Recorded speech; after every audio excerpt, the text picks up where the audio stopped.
Hi guys, welcome back to my channel. My name is Dominique Davis, also known as Brown and Bindi, and on this channel we practice flexibility of the mind, the body, and the spirit. If you would like to learn how to raise your vibration, if you would like to learn how to raise your vibration in any situation, keep on watching.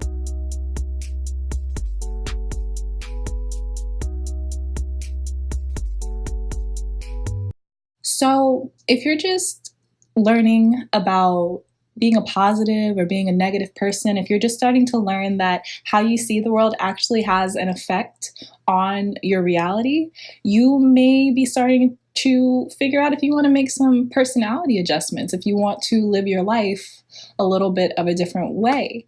And in the beginning of this process, when you decide that you want to start thinking more positive thoughts, you can come up with a lot of resistance. You can tell yourself, hey, I want to be more positive, I want to think more positively, but that doesn't always help us flip the switch to thinking more positively. It is important to remember that if you are trying to manifest something or if you desire something, if you consider that desire to be positive, if it is a positive desire to you, then you have to match the vibration of that desire. As you know on my channel, I love talking about different ways to raise your vibration, different manifesting techniques.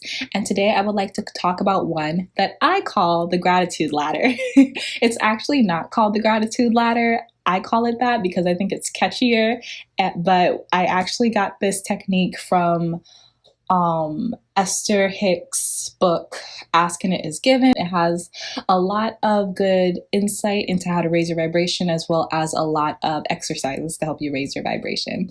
So the exercise is actually called Rampage of Appreciation, if you want to look it up in the book, but I call it the gratitude ladder. So the way that this exercise works is you take a moment in your current situation, wherever you are, you look around and you find something that makes you feel positive.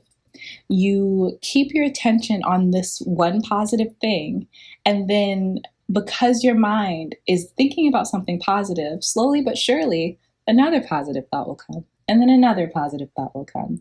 So what this is doing is allowing your brain to start understanding what it feels like to have a positive thought and then to have consecutive positive thoughts, so that over time, if you start to sink back into old habits and start to have more negative thoughts, you'll feel the difference. Therefore, you can make a more educated choice. One example we can say is the grocery store. Everybody goes grocery shopping. So let's say that you walk into a grocery store and you get a shopping cart.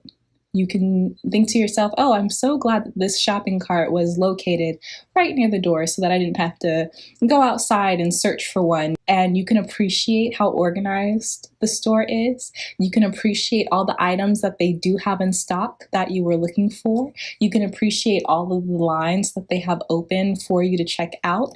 You can appreciate all the people who smile at you. You can even appreciate the people who don't acknowledge you, but they just like move out of your way so you don't bump into them. Instead of just having a mundane trip to the grocery store, you can start finding you can start opening your mind to looking for things that are positive, as opposed to your mind just being idle while you're grocery shopping. If your mind's idle, you're just going to start thinking random things that go along with the thought process you already have. Another example that I can personally give is, let's say you walk everywhere. My lowest point in my life was when I was pregnant and my car was repoed. So I was pregnant and walking to the bus stop, and bus stops were sometimes, they were just really far. They were just really, really far. I never had to walk a mile, but it was close. And when I read this book during this time in my life, so I remember literally walking and forcing myself to find some positivity. And I remember I would just think, I'm so happy that I have shoes. The shoes were old and they were worn down, and I swear it was the thinnest piece of fabric between my foot and the cement, but I wasn't barefoot. So I started to give thanks for my shoes. And then walking, I started to give thanks for the weather. And then I would give thanks for the cars passing by, because it would, even though I was walking, it was entertaining to see the cars passing by because it would make my walk go along faster. I would give thanks to have a phone so I could listen to podcasts. I would give thanks for the books that I had so that I could read on the bus. This exercise was such a life changer for me because it really taught me, especially in a dark point of my life, how to find the good, which is so important. It can be so easy when everything's going right, but can you find the good when things aren't going the way you want? Okay, guys, so that's all that I have for you today. I hope that this exercise made sense. I'll give you a reference link to the book down below, as well as the page number that you can find this exercise on if you want more information on it. If you'd like this video, please make sure to comment, like it, and subscribe, and I will see you next video. Bye.